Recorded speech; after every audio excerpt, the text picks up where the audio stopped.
भाई ये बिल्ली का बच्चा कैसे मार सकता है यार मुझे।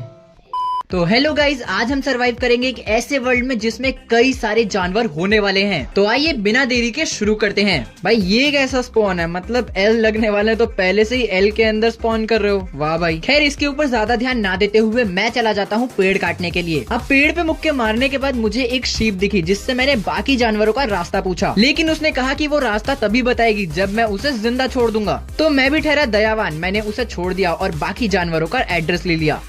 ऐसे कुछ ज्यादा नहीं हो गया मतलब। बच के रहना गाइज, आ रहा हूँ मैं। अब मैं जानवरों से मिलने जा रहा था तो खाली हाथ तो जाता नहीं, कुछ गिफ्ट तो बनता था, इसीलिए मैंने बना ली तलवार और फिर उस तलवार की टेस्टिंग करके मैं बढ़ जाता हूँ आगे। और आगे मुझे ये भेड़ का बच्चा मिलता है, लेकिन मैं बच्चों को नहीं मारता, इसलिए मैंने इसे छोड़ दिया।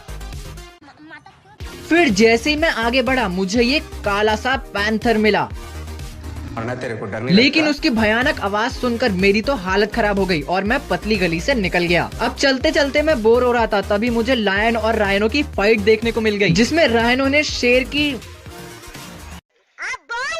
कुछ नहीं, आगे चलते हैं हम। अब आगे मुझे कई और ऐसे जानवर मिलते गए जिनको मैं प्रसाद देता गया, और बहुत देर चलने के बाद जो चीज मैं ढूंढ रहा था वो मुझे मिल गई। जी हाँ गाइज, मैं ये हाथी ढूंढ रहा था आप लोगों को दिखाने के लिए। भाई साहब कितना बड़ा है ये। फिर हाथी देखने के बाद मैं निकल जाता हूँ अपने विलेज ढूंढने के रास्ते पर, और काफी देर ढूंढने के बाद मुझे ये लायन और ये विलेज दोनों साथ में मिलते हैं, जहाँ एक घर में मेरा ये दोस्त रहता था जिसको मैंने गिफ्ट दिया और मैं सो गया उसके घर में। कोई नहीं गाइज, वो बुरा नहीं मानता, वो बहुत अच्छा दोस्त है। फिर मैंने उसके घर में से कुछ खाना निकाला और उसकी मौत देखते हुए मैंने उसका ये खाना खाया, लेकिन मेरे दोस्त को ये चीज बिल्कुल नहीं भाई, और वो बंदे ले आया मुझे मारने के लिए। लेकिन मैं भी कम नहीं हूँ, मैंने भी उन लोगों का डट के सामना किया। हाँ, डट के सामना किया। और फिर अपने दोस्त को मारने के बाद मैं थोड़ा विलेज एक्सप्लोर करने लगता हूँ, जहाँ मुझे विलेज के बगल में ही एक जिराफ और एक रूइन पोर्टल मिल जाता है। फिर जिराफ को देखने और रूइन पोर्टल को लूटने के बाद मैं चला जाता हूँ गुफा में, जहाँ घुसते ही मुझे कोल मिल जाता है और मेरा काम आसान हो जाता है। और फिर केव के अंदर से मैं बहुत सारा आयरन जमा करने के बाद वापस आ जाता हूँ। और आते आते विलेज में रात हो गई थी, तो आया और मैं आते ही सो गया। और फिर सुबह उठने के बाद मैंने ये 2 फर्नेस बनाए और इसमें अपना सारा आयरन पकने के लिए लगा दिया। लेकिन भाई जब मैं अपने घर से बाहर निकला तो मैं एक ऐसी चीज से मरा हूँ।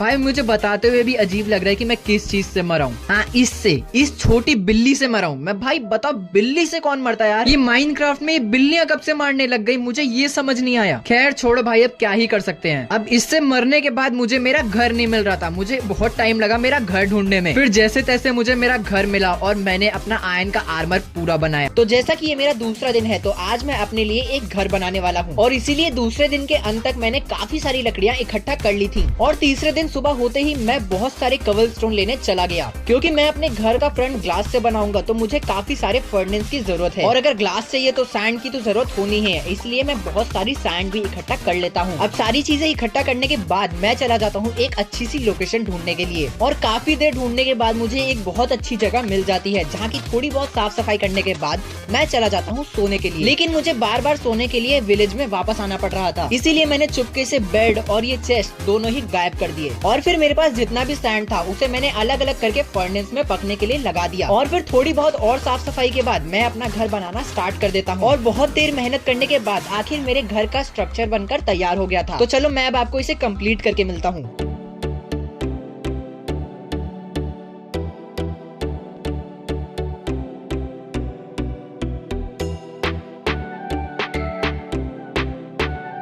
तो दोस्तों ये है मेरा घर। आई होप आप लोगों को अच्छा लगा होगा। अभी मेरे पास थोड़ा रिसोर्सेज कम थे, इस वजह से मैंने ऐसा घर बनाया है। लेकिन जैसे ही मेरे पास रिसोर्सेज होंगे मैं एक बहुत ही अच्छा मॉडर्न घर बनाने वाला हूँ। बाय द वे ये मेरा बेडरूम बनेगा, और बेडरूम से निकलते ही ये मेरी बन जाएगी बालकनी, जहाँ मैं नए नए जानवरों को बो एंड एरो से मारने वाला हूँ। भाई ये कैसा स्पॉनर है यार, इसमें चेस्ट के बजाय ये डर्ट का ब्लॉक रखा है। और आज के इस पार्ट में मैं अपने आसपास की जगह को थोड़ा एक्सप्लोर करने वाला हूँ, और इसीलिए घर से खाने पीने का सामान लेकर मैं निकल जाता हूँ अपने वर्ल्ड के टूर पे। लेकिन थोड़ा सा दूर जाते ही रात हो गई, इसीलिए मुझे अपना बेड निकालकर वहाँ सोना पड़ा। अब सुबह होते ही मैंने देखा कि जहाँ मैं सो रहा था उसके जस्ट बगल में ही जंगल टेम्पल था। लेकिन मेरा हंगर बार एकदम खत्म था, तो पहले मैंने खाना खाया और फिर कुछ ज़ॉम्बीज को प्रसाद देने के बाद मैंने अपना रिस्पॉन वहीं सेट कर लिया। और फिर मैं टेम्पल के अंदर चला गया और जाते ही मेरे ऊपर दोबारा से हमला चालू हो गया। फिर मैंने उन ज़ॉम्बीज़ को भी प्रसाद दिया, लेकिन उनमें से एक के हाथ पे ये टॉर्च थी और वो सिर्फ एक ही शॉट में मर गया। फिर मैंने वहाँ की चेस्ट लूटी जिसमें मुझे हड्डियों के अलावा कुछ भी नहीं मिला। फिर मैंने वहाँ पे कुछ और चीजें ढूंढने की भी कोशिश की, लेकिन मुझे नहीं मिली। इसीलिए मैंने नाव से कुछ दूर जाने का फैसला किया, जहाँ मुझे पास में ही एक विलेज मिल गया और इस विलेज से मुझे काफी सारी अच्छी अच्छी चीजें मिल गई और साथ ही आयरन गोलम को मारकर मुझे 4 आयरन और मिल गए थे, जिससे मैंने तुरंत ही एक तलवार और एक शील्ड अपने लिए बना ली। और ये सब करते करते रात हो गई थी, तो मैं उसी एक घर में जाकर सो भी गया। अब सुबह होते ही मुझे मेरी ये दुश्मन मिल गई थी जिसने मुझे पार्ट 1 में पता नहीं किस लिए मारा था और इसीलिए मैं इसको मारने के लिए इसके पीछे पीछे भाग रहा था। लेकिन तभी मुझे ये दिखा, एक स्केलेटन का स्पॉनर। लेकिन मेरी झंड किस्मत की वजह से मुझे गेम के अंदर भी कुछ नहीं मिला। लिटरली यहाँ पर एक भी चेस्ट नहीं थी और चेस्ट के बदले ये डर्ट का ब्लॉक रखा था। भाई यार, ना रियल में किस्मत चल रही है ना गेम में किस्मत चल रही है। लेकिन इतने के बाद भी माइनक्राफ्ट को मेरे ऊपर दया नहीं आई, क्योंकि मेरे पास 2-2 सैडल थे। तो मैं खुश हो रहा था कि अब मैं एक घोड़े को टेम कर लूंगा। लेकिन मैंने दूर दूर तक का एरिया एक्सप्लोर कर लिया, मुझे एक घोड़ा तक नहीं मिला। फिर मुझे ये केव मिली जिसमें मैं सोच रहा था कि मैं ना जाऊं, लेकिन मेरी किस्मत इतनी खराब है कि मैं वहाँ से पलट रहा था और मेरे साथ ये हो गया। भाई उस 1 सेकंड के लिए मेरा दिल मेरे गले तक आ गया था। फिर मैंने सोचा अगर गिर ही गए हैं तो ये आयरन उठा ही लेते हैं। उसके बाद मुझे सामने सामने ये एमेथिस्ट के ब्लॉक मिल गए, लेकिन मेरी किस्मत इतनी अच्छी थी कि मेरे पास आयरन थे, लेकिन मेरे पास कोल नहीं था कि मैं उसे पका लूं और ये एमेथिस्ट ले लूं। और फिर मैं अपनी बुरी किस्मत लेके जैसे तैसे बाहर निकला और फिर से घोड़ा ढूंढने लग गया, लेकिन घोड़ा नहीं मिला। घोड़े को ढूंढते ढूंढते ये भाई साहब मिल गए और ये भाई साहब भी, लेकिन घोड़ा नहीं मिला। और फिर टाइगर के बगल में ही मैंने अपना बिस्तर लगाया और मैं सो गया। अब सुबह उठने के बाद मुझे एक और विलेज मिला, लेकिन यहाँ पर भी घोड़ा नहीं था। पर अगर लूट की बात करें तो वो इतनी भी बढ़िया नहीं थी, लेकिन ठीक ठाक थी। और वर्ल्ड एक्सप्लोर करके घर वापस आते वक्त रात हो गई थी, तो आते ही मैं अपने घर में सो गया और सुबह होते ही अपनी पोटली खाली करके मैं निकल जाता हूँ डायमंड की तलाश में, क्योंकि आज की इस वीडियो में मुझे अपना पूरा डायमंड का आर्मर कंप्लीट करना था। लेकिन जब मैं विलेज के रास्ते जा रहा था तब मुझे ये एक बड़ी सी छिपकली मिली, जिसको मैंने मारा तो उसने मुझे पॉइजन लगा दिया और उसे मारने पर मुझे पता नहीं क्या हरी सी चीज मिल गई, जिसको टोटली अनदेखा करने के बाद मैं चला गया अपने विलेज के पास वाले केव में, जहाँ घुसते ही भाई मेरे ऊपर बहुत भयंकर हमला हो गया, जिसका नतीजा मुझे हाफ हार्ट तक ले गया। फिर पता नहीं कैसे उस सिचुएशन से निकलने के बाद मैं केव के थोड़ा और अंदर गया, जहाँ फिर से एक और बार मेरे ऊपर हमला चालू हो गया। और भाई इन ज़ॉम्बीज़ का एक नहीं था कि ये एक एक करके आए, ये सारे एक साथ आ रहे थे, यानी क्रीपर, ज़ॉम्बी, स्केलेटन सब साथ में। लेकिन तभी एक क्रीपर ने मेरी इतनी बड़ी मदद की कि अगर वो जिंदा होता तो मैं उसे पक्का चुम्मी दे देता, क्योंकि वो जहाँ पर ब्लास्ट हुआ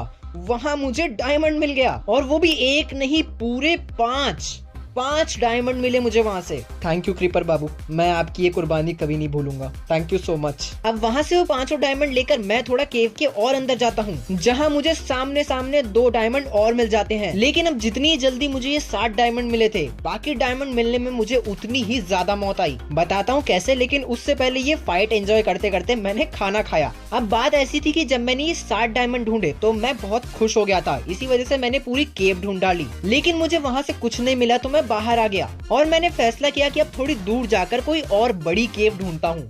लेकिन एक सेकंड, यहाँ कोई विलेज भी नहीं है, लेकिन ये बच्चा यहाँ क्या कर रहा है? अब मैं विलेज ढूंढ ही रहा था तभी मुझे ये मिला। भाई कैसा सा ये बच्चा, और ये हवा में क्या कर रहा है? बच्चे तू हवा में क्या कर रहा है बे? भाई वैसे तो मैं बच्चे नहीं मारता, लेकिन मुझे इसको देख के पता नहीं क्यों गुस्सा आ रहा था, इसलिए मैंने इसे मार दिया। और ये बंदा इतना अच्छा था कि मरने के बाद इसने मुझे केला गिफ्ट किया, जिसको मैं इसकी मरने की खुशी में बेशर्मों की तरह खा गया।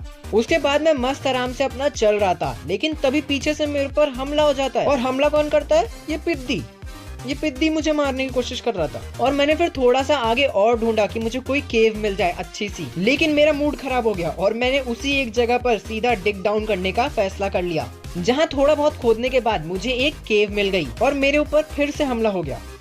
फिर जैसे तैसे उसे मारने के बाद मुझे वहाँ पर कुछ डायमंड्स दिख गए, लेकिन मुझे यहाँ 2 बेसहारा क्रीपर मिल गए, जो कि मेरे को सामने देखते देखते भी नहीं फट पा रहे थे। और मैं ठहरा अच्छा आदमी, तो मैंने उन दोनों की फटने में मदद की और अपना वो 1 डायमंड लेकर मैं वहाँ से चुपचाप निकल गया, क्योंकि यहाँ पर और डायमंड्स नहीं थे। अब बाहर निकला तो देखा रात हो रही थी, इसलिए अपना बेड लगाकर मैं वहीं सो गया। और सुबह मुझे एक केव मिली, जहाँ मुझे सामने सामने माइन शाफ्ट दिख रहा था, और उसी की खुशी में मैं नीचे कूद गया और मैं 2 हार्ट पे बचा। लेकिन माइन शाफ्ट के अंदर जाने से पहले मैंने सोचा कि कुछ कोल ले लेता हूँ, लेकिन तभी एक ज़ॉम्बी पीछे से हमला करता है और पता नहीं कैसे एक क्रीपर मेरे नीचे फूट जाता है।